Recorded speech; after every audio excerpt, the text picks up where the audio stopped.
guys, welcome back to Defeating Hair Loss. I'm Steve. I'm here with Bobby D. Yes, sir. Bobby, welcome back. Thanks for having me, Steve. Love to have you always. Love to have the hair. I go through the same thing, but I mean it with passion. Welcome back, Bobby. Appreciate it. Before they went bald, people are loving it out there. What were people doing before they went bald, and did they have any hair? I guess everybody has hair before they went bald. Yeah. What do you got for us this week, Bobby? Yeah, Steve. So I was just watching TV, bored the other day, and came across the XMen movie, and Patrick Stewart was on it. He's Professor X. So. Yeah, yeah. Patrick Stewart. Okay, so this is cool.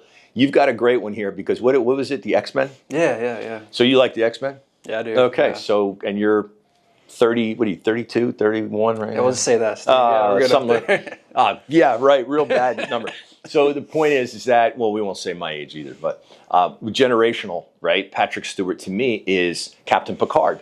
Captain Picard was the Star Trek Next Generation. Mm-hmm. Did you ever see any Star Trek? I've seen a few episodes in my day. Yeah. So what I've learned in my life, right, is there's a difference between Star Trek fans and Star Wars fans. Which one are you? I would say more Star Wars. Star Wars. Not really a big fan of you. Real good friends, my boy, and it's a Star Wars, Star Trek. Now, we want to talk about hair. I go way back, obviously, to Captain Kirk, William Shatner. Mm-hmm. We've talked about him before. We've talked about him with hair plugs and hair systems and all that stuff. And we've already done that. So Captain Picard, he was amazing. So Patrick Stewart played Captain Picard on Star Trek The Next Generation. So those of you out there who may be Star Trek fans, sci-fi fans, or maybe some that just have seen it but are really Star Wars fans, mm-hmm. Okay? Yeah. Star Trek, the original was obviously, like most, the original is like awesome. This guy Gene Roddenberry was the director, producer, and all that stuff. Pretty cool, like futuristic views about things. Although the costuming and all that stuff, like the staging, which I'm really into, was not that advanced, obviously, from that day. Yeah. Not like Star Wars, I'll tell you that, not even close. But the Next Generation, I was a little surprised, pleasantly surprised, because you can't replace Captain Kirk, William Shatner, Spock. You can't replace these guys. And then for even more fans out there that are Star Trek fans, or maybe not, they've had a lot of movies, which I think were pretty cool too. And the movies are more, up to date and modern in regards to knowing who Captain Kirk is and Spock and the Doctor, McCoy and all that. Hair-wise, when The Next Generation came out, they had a bald captain.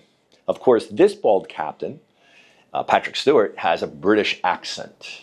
And he stands kind of tall. And even though he's your typical, what Steve Michaels says about white bald guys, they look like eggheads. There was something about him, and it worked, okay? His head was shaped perfectly. We're talking about a bunch of aliens running around the ship anyway. So, like I say, sometimes guys that lose their hair look like aliens. I don't mean to be mean. It's just my own personal thought of how I would look if I lost my hair. But he really pulled it off. So there's been times when I've kind of, had nothing to do like everybody else and just kind of, well, let's see how this guy's doing, this one's doing. Is this person still alive or what's on TMZ or whatever?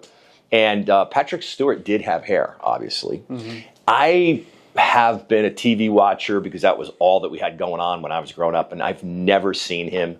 According to the little bit of research I did, is he kind of being a British actor. He was in a lot of Broadway plays and stuff like that.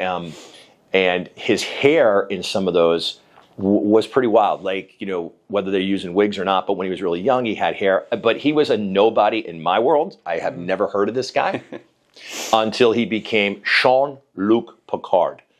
Jean-Luc Picard, which is weird because he had a British accent, but I think Jean-Luc Picard is French, right? So if that makes any sense. Yeah.